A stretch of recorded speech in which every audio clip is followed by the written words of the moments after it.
পেতেছেন আপনারা? মোটামুটি শরীরে একটা ভাব আইছে না?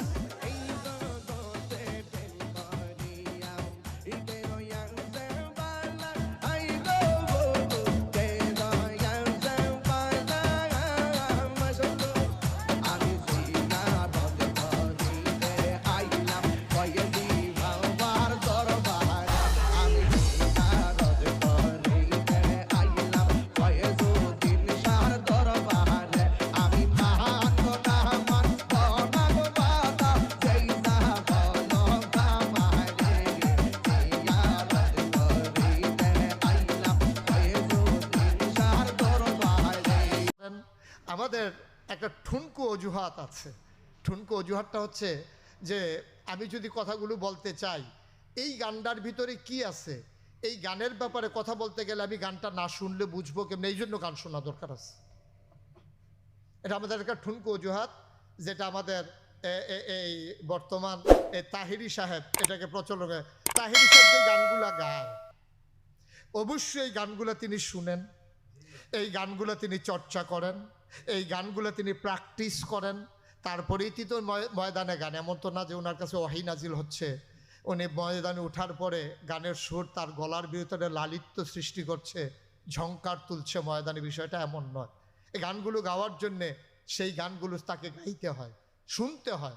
আর যখন সে গানগুলো শুনে তখন তার জন্য কেউ বাজনা ছাড়া গানগুলো গায় নাই, সেই বাজনাওয়ালা গানই সে গেয়ে ওঠে। সুতরাং এই গানগুলো সে শুনছে ময়দানে সাপ্লাই দেওয়ার জন্যে। মানুষ বুঝাতে চায় এই গানের মাধ্যমে, সে বাজনা ছাড়া গানের মাধ্যমে ইসলামকে প্রচার করতে চায়, যে প্রচারক সে নিজেই যদি গোনার ভিতরে নিমজ্জিত হয় আর গোটা মানুষকে গোনা থেকে বের করানবে, অলিক কল্পনা স্বপ্নের কথা, ঠিক কিনা বলে? আমি নিজেই গুনাহগার, আমি আরেকজনকে কেমন করে গুনাহমুক্ত বানাবো? কিভাবে সম্ভব এটা? আমার কথায় কেন তাসির হবে? আমার কথায় কেন মানুষের ভিতরে পরিবর্তন হবে? সুতরাং আমরা প্রকাশ্য এবং গোপন দুই জায়গায় আমরা নিজেদেরকে ওইভাবে পেশ করবো ইনশাআল্লাহ। আবু দাউদ শরীফে 4031 নম্বর হাদিসে ইবনে ওমর রাদিয়াল্লাহু হতে বর্ণিত, যে ব্যক্তি বিজাতির সদৃশ্য অবলম্বন করে সে তাদের দলভুক্ত। এই হাদিসটা তো আমরা সবাই জানি। সুতরাং এই বিজাতীয় জিনিসগুলোকে, একটা হচ্ছে আপনি তার সাদৃশ্য গ্রহণ করা, আর একটা হচ্ছে তার আবিষ্কারকে আপনি আপনার মতো ঢেলে সাজিয়ে কাজে লাগানো। এই কথাটাই আমাদেরকে মনে রাখতে হবে ইনশাআল্লাহ। সূরা আরাফের 33 নম্বর আয়াতে প্রকাশ্য এবং অপ্রকাশ্য অশ্লীলতাকে হারাম ঘোষণা করা হয়েছে। বুখারীর 3558 নম্বর হাদিসে, 98 নম্বর হাদিসে অশ্লীলতা প্রচার ও প্রসারকে কিয়ামতের লক্ষণ হিসেবে চিত্রিত করা হয়েছে।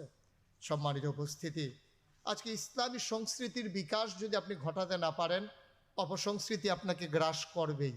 মানুষ আনন্দ চায়, চিত্তের বিনোদন চায়, মানুষ স্বাভাবিকভাবেই আপনার নানানভাবে নিজেকে একটু আনন্দের হিল্লোলে বহিয়ে নিতে চায়। স্বাভাবিকভাবে মানুষ গোমরামুখু কতক্ষণ থাকবে?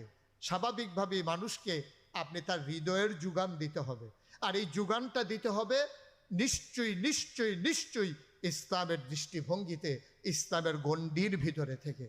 আমরা যখন আলেমের একটু আনন্দ করি, আমরা যখন রশি টানাটানি করি আনন্দের ছলে, এই জমানায়ও অনেক আলেম যে খেলাকে হারাম ফতুয়া দিয়ে আমাদেরকে ওই হারাম কাজ করেছি বলে চিত্রিত করতে চায়।